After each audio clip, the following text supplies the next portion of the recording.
सीताराम जय सीताराम। सीताराम जय सीताराम। सीताराम जय सीताराम।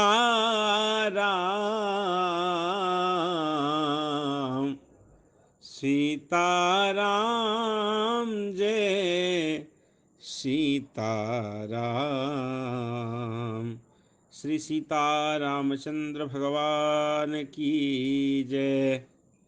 श्रीमद् रामचरितमानस जी में पूज्यपाद गोस्वामी श्री तुलसीदास जी महाराज वर्णन करते हुए अरण्य कांड के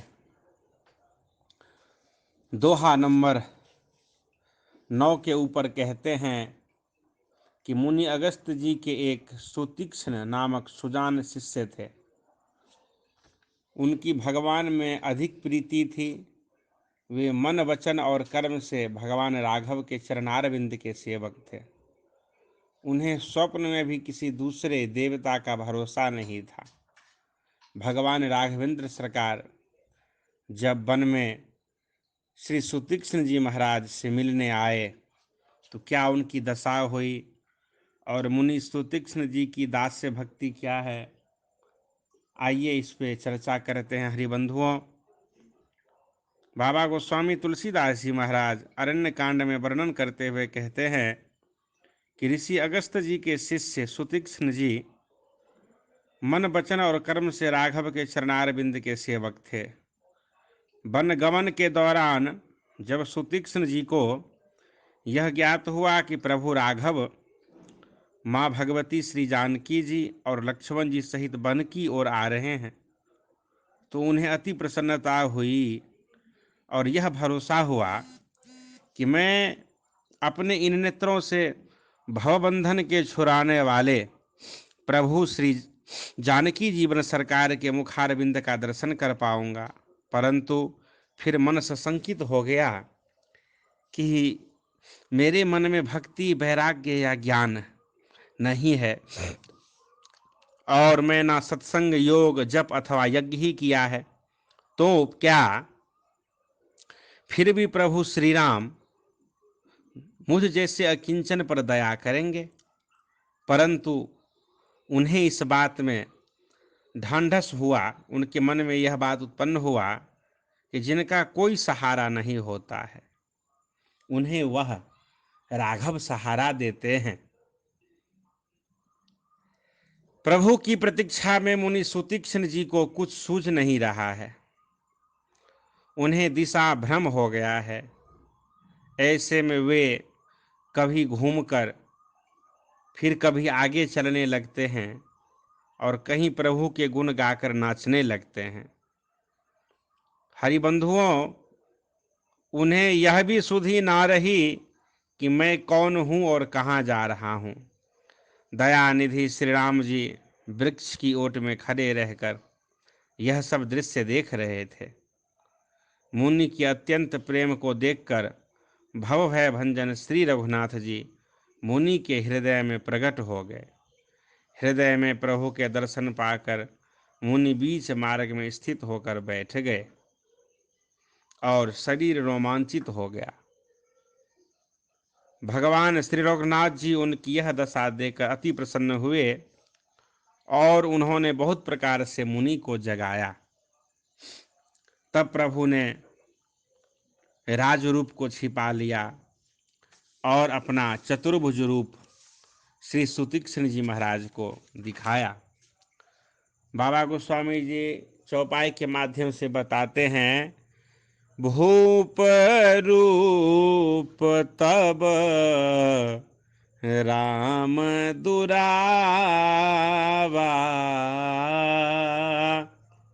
भूप रूप तब राम दुरावा, हृदय चतुर्भुज रूप दिखाया, इष्ट स्वरूप के विलोप होते ही मुनि ऐसे व्याकुल हो गए जैसे मणि के बिना सर्प व्याकुल हो जाता है। बाबा कहते हैं, मुनि अकुलाए उठा तब कैसे, विकल हीन मणि फनी बर जैसे। आगे देखी राम तन श्यामा, सीतानुज सहित सुख धामा। सीतानुज सहित सुख धामा। मुनि ने अपने सामने सीता जी और लक्ष्मण जी सहित श्याम सुंदर विग्रह सुखधाम राघवेंद्र सरकार को देखा।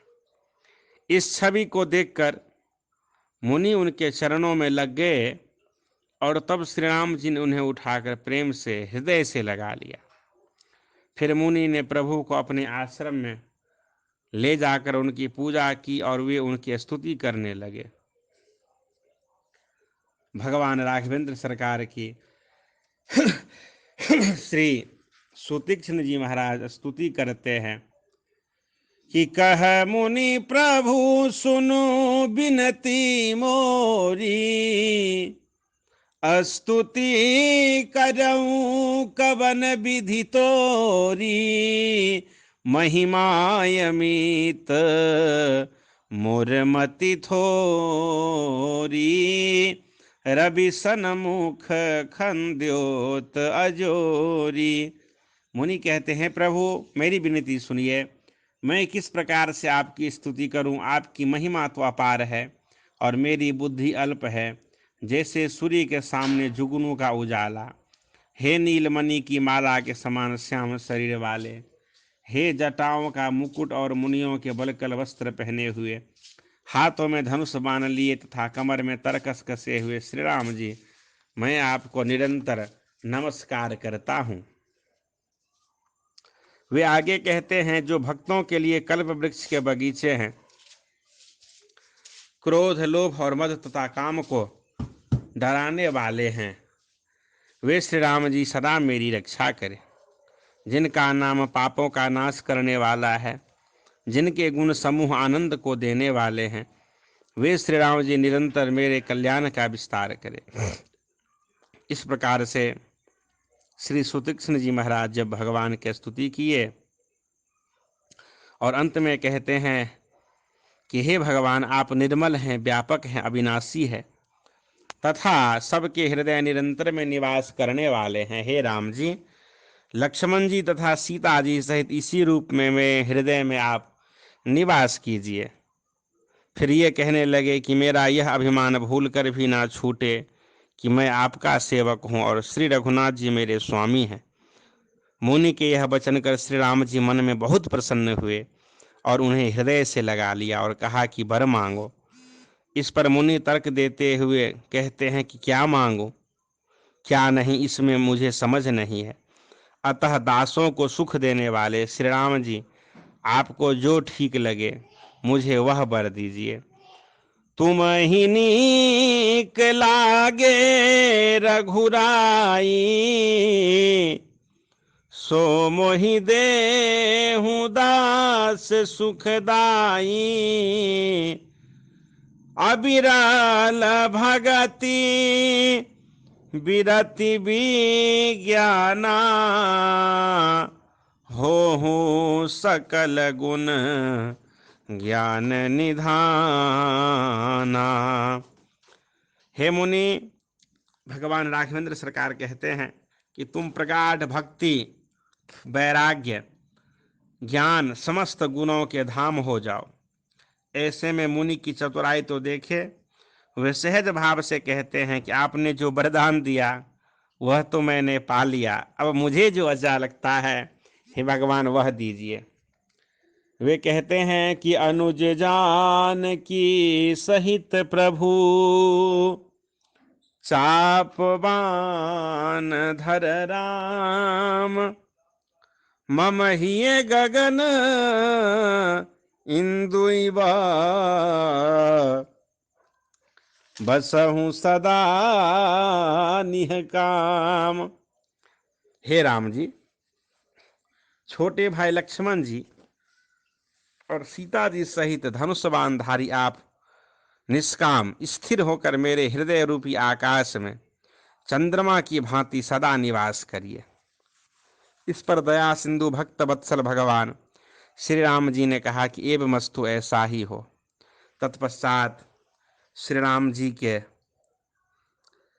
अगस्त्य मुनि के यहाँ जाने की इच्छा करने पर श्री सुतीक्ष्ण जी महाराज उनको साथ लेकर अपने गुरुदेव श्री अगस्त जी के पास चले। अगस्त जी श्री सुतीक्ष्ण जी महाराज के गुरु थे, अतः उन्होंने श्री अगस्त जी के चरणों में वंदन कर यह शुभ सूचना दी कि हे नाथ, आप निरंतर जिनका भजन करते रहते हैं वे प्रभु श्री राम अनुज लक्ष्मण और माँ जानकी जी के साथ आए हुए हैं।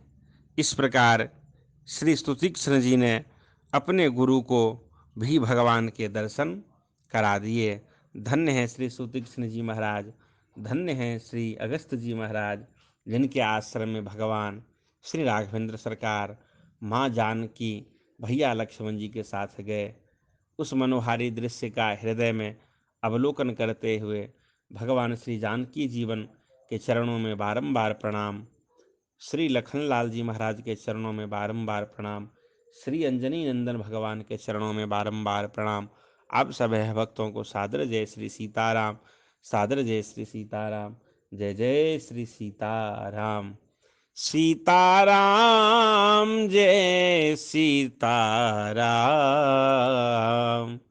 सीताराम जय सीताराम, सीताराम जय सीताराम।